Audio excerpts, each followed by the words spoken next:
এখানে 19 পৃষ্ঠায় এই যে প্রমাণ করো যে প্রতিটি সংখ্যা অমূলদ। এখানে √5 একটি অমূলদ সংখ্যা, √7 একটি অমূলদ সংখ্যা, √10 একটি অমূলদ সংখ্যা। এ তিনটার যে কোনোভাবে পরীক্ষায় থাকতে পারে যে প্রমাণ করে যে যে কোনো একটা রুট সম্পর্কে দেয়া দিয়ে বলবে যে এটা অমূলদ সংখ্যা, এটা আসার সম্ভাবনা আছে। 11 নম্বর প্রশ্ন দেওয়া আছে প্রমাণ করো যে কোনো বিজোড় পূর্ণ সংখ্যার বর্গ একটি বিজোড় সংখ্যা। এটা এবারের এসএসসির জন্য সম্ভাব্য প্রশ্ন তালিকায় থাকছে। এবার আমি পরবর্তী পৃষ্ঠা এখানে 20 পেজে দেখো বোর্ড বইয়ের 20 পৃষ্ঠায় এখানে হচ্ছে যোগ করো বিয়োগ করো, এই দুটাই পরীক্ষায় থাকে। এবার 20 পৃষ্ঠার পরবর্তী প্রশ্নটা হচ্ছে 23 পৃষ্ঠার সরল করো। এই যে পুনঃপণিকের যে সরল দুইটা আছে এই দুইটার ভিতরে সব থেকে বেশি সম্ভাবনা ক এবং খ, এই দুইটার মধ্যে থেকে যে কোনো একটা আসার সম্ভাবনা আছে। এবার আমি সেট ফাংশন অধ্যায়ে চলে যাচ্ছি, অধ্যায় 2। এবার আমি সেট ফাংশন অধ্যায়ের 22 পৃষ্ঠায় দেখো এখানে এই ধরনের অঙ্ক অনেক সময় কয়ে থাকে, প্রায়ই কয়ে দেখা যায়। বি সমান সমান x/x 28-এর গুণনীয় হলে সেটি তালিকা পদ্ধতিতে প্রকাশ করে। তালিকার বিষয়ে একটি প্রশ্ন থাকার সম্ভাবনা খুব সম্ভাবনা আছে। এবার 23 পৃষ্ঠা থেকে কাজের যে দুটো অঙ্ক আছে, ক c সমান -9 -6 -3 3 6 9 সেট গঠন পদ্ধতিতে প্রকাশ করো। এটা সলভ করতে হবে। বি সমান y/y পূর্ণ সংখ্যা এবং y3 সমান হচ্ছে 18, সেটিকে তালিকা পদ্ধতিতে প্রকাশ করো। এখানকার সব থেকে গুরুত্বপূর্ণ দুটো অঙ্ক, কাজের অঙ্ক, এই দুটো করতে হবে। পরবর্তী এবার এখানে 25 পৃষ্ঠায় উদাহরণ 6, এই অঙ্কটি খুব গুরুত্বপূর্ণ অঙ্ক, এটাও করতে হবে এবার এসএসসির জন্য। এবার 27 পৃষ্ঠার এখানে দেখো 27 পৃষ্ঠার উদাহরণ 9 এবং কাজের যে অঙ্ক আছে এই দুটো অঙ্ক খুব গুরুত্বপূর্ণ অঙ্ক, এবার এসএসসিতে আসার মতো অঙ্ক। এবার 28 পৃষ্ঠায় সব থেকে সম্ভাব্য তালিকায় থাকছে এই অঙ্কটা প্রায় ক্ষয়ে দেখা যায়।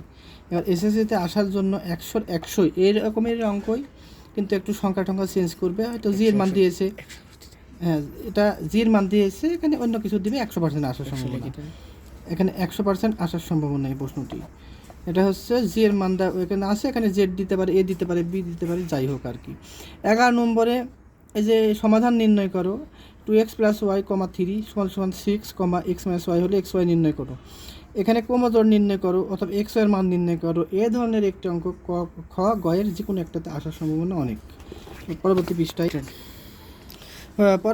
হচ্ছে 29 পৃষ্ঠায়, এখানটায় কয়ে আছে একটা মান নির্ণয় করতে হবে আগের অঙ্কের মতোই, যে ক্রমজোড় সংখ্যার মান নির্ণয় অথবা এমনি মান নির্ণয় থাকতেই পারে। খ নম্বরে একটা প্রশ্ন দেওয়া আছে, এটা আসার সম্ভাবনা আছে। 13 নম্বর উদাহরণটাও খুব গুরুত্বপূর্ণ, 13 নম্বর উদাহরণটাও কত সম্ভাবনা আছে এবারে। এবার আমি 31 পৃষ্ঠায় অনুশীলনী 2.1-এর 31 পৃষ্ঠায় চলে যাচ্ছি। এখানে 4 নম্বর অঙ্কে ক খ গ ঘ উপরে যে মানগুলো দেওয়া আছে এই মান থেকে আমরা সেটের এই অঙ্কগুলো প্রমাণ সম্পর্কে একটা অঙ্ক ক্ষয়ে আসার সম্ভাবনা সব থেকে বেশি, এবং 5, 6 আসার সম্ভাবনা আছে। এই যে বলছে যে a সমান ab, b সমান abc এবং c সমান ইউনিয়ন b হলে দেখা যায় p এর উপাদান সংখ্যা 2n, অথবা 2nকে সমর্থন করে, অথবা n হচ্ছে c এর উপাদান সংখ্যা। এই ধরনের একটি অঙ্ক এবার 100% আসবে। 7 ক খ গ এখানেও তিনটার মান নির্ণয়। ইতিপূর্বে যে আমি মান নির্ণয় অঙ্কগুলোর কথা বলেছি, এটা ওই কোয়ালিটিরই মান নির্ণয় সম্পর্কে একটা প্রশ্ন থাকবে। এবার আমি পরবর্তী পৃষ্ঠায় দেখো এখানে 8 করা লাগবে না, 9, 10 খুব গুরুত্বপূর্ণ অঙ্ক, সংক্ষিপ্ত এবং রচনামূলক যে কোনো একটা থাকার সম্ভাবনা অনেক আছে। 33-এ চলে যাই। এখানে যদি a সমান 1 2 3, b সমান 0 2 4 এবং এ ও বি উপাদানগুলোর মধ্যে x সমান y - 1 সম্পর্ক বিবেচনায় থাকে, তবে সংশ্লিষ্ট অন্য এটি বর্ণনা করে, এটাও একটু আসার সম্ভাবনা আছে। এবার পরবর্তী পৃষ্ঠা এখানে 34-এ 18 নম্বর অঙ্কটা দেখো, এটা ক নম্বরে অনেক সময় আসে। এর একটা মান থাকবে, জেড ওয়াই যেটারই মান থাক, জি এ বি সি ডি যারই একটা মান দেওয়া থাক, এখানে প্রশ্ন করা হবে যে f-1 অথবা g-1, t-1, a-1, b-1 যেটাই থাক, এই ধরনের অঙ্ক একটা আসার সম্ভাবনা আছে। এবার আমি পরবর্তী পৃষ্ঠায় চলে যাই। এখানে 21 নং অঙ্কটা এই তালিকা পদ্ধতিতে প্রকাশ করে ডোমেন রেঞ্জ নির্ণয় করো। এটা 100% আসার সম্ভাবনা, এত গুরুত্বপূর্ণ অঙ্ক।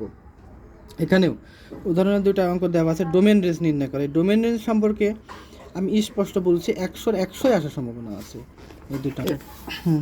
এবার 37 পৃষ্ঠায় উদাহরণ 23, এই যে এফ ওয়াই সমান Y cube minus 3y square plus 1 divided by Y into 1 minus Y হলে দেখাও যে এফ 1/y সমান এফ ইন্টু 1 মাইনাস ওয়াই। এই অঙ্কটা অনেক সময় গ নম্বরে আসে এবং গ নম্বরে এই ধরনের একটা অঙ্ক আসার সম্ভাবনা 100-তে 100।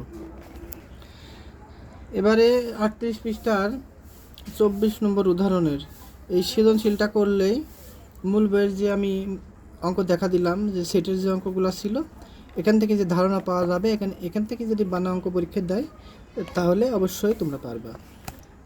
পরবর্তী পৃষ্ঠা 39 পৃষ্ঠার 20 নম্বর সৃজনশীলটা, এটা প্র্যাকটিস করতে হবে। এই আলোকে একটি সৃজনশীল থাকার সম্ভাবনা আছে। 41 পৃষ্ঠায় যাই। 41 পৃষ্ঠায় সম্ভাব্য যে গুরুত্বপূর্ণ প্রশ্নগুলো হচ্ছে 11, 12, 13, 15, 16 এবং 17 বাদ 18 নম্বরের ডোমেন রেঞ্জ নির্ণয় করো। ডোমেন রেঞ্জ সম্পর্কে তো একটা প্রশ্ন আসবেই আসবে। এবার আমরা আরও সৃজনশীলে যদি দক্ষতা অর্জন করতে চাই এবং যদি পরীক্ষা অনেক সময় দেখা যায় যে বানা দেয়, সেক্ষেত্রে যদি সেখানটায় যদি এটা কাজে লাগাতে চাও তাহলে এই যে 21 এবং 23 এই সৃজনশীল দুটা প্র্যাকটিস করা খুবই দরকার। প্রিয় শিক্ষার্থী বন্ধুরা, আজকে আমি সেট থেকে যে অঙ্কগুলো দেখালাম এগুলা এবারে পরীক্ষায় 100% এর ভিতর থেকে আসবে। পরবর্তী অধ্যায়গুলো থেকে আমি আবার পরবর্তী অংশে আমি আবার জায়গা দিব, অর্থাৎ পরীক্ষায় আসার মতো সম্ভাব্য অঙ্কগুলো অধ্যায়গুলো আমি বলে দিব। আজকের মতো এখানেই খোদাহাফেজ। প্রিয় শিক্ষার্থী বন্ধুরা, আসসালামু আলাইকুম। এসএসসি পরীক্ষা 2026 উপলক্ষে আমি সেট ও ফাংশন এবং বাস্তব সংখ্যা থেকে সংক্ষিপ্ত প্রশ্ন এবং গুরুত্বপূর্ণ সৃজনশীল প্রশ্ন, মানে হুবহু না থাকলেও ওই আলোকে যেন সমস্ত প্রশ্নের অ্যান্সার করা যায় এই দুইটা অধ্যায় থেকে, যে সৃজনশীল থাক কিংবা সংক্ষিপ্ত থাক, তাই আমি কিছু গুরুত্বপূর্ণ সাজেশন দিচ্ছি। এখানে দেওয়া আছে যে ধরি √2 একটি অমূলদ সংখ্যা, মূলত এটা পরীক্ষা আসে, এটা একটা গুরুত্বপূর্ণ প্রশ্ন। এখানে দুইটা প্রশ্ন দেওয়া আছে, প্রমাণ করো যে √3 একটি অমূলদ সংখ্যা, এটা পরীক্ষায় থাকে। পরবর্তী প্রশ্ন হচ্ছে প্রমাণ করো যে কোনো 4টি ক্রমিক স্বাভাবিক সংখ্যার গুণফলের সাথে 1 যোগ করলে যোগফল একটি পূর্ণবর্গ সংখ্যা হবে। এটাও এসএসসিতে আসার মতো একটি প্রশ্ন। মধ্যে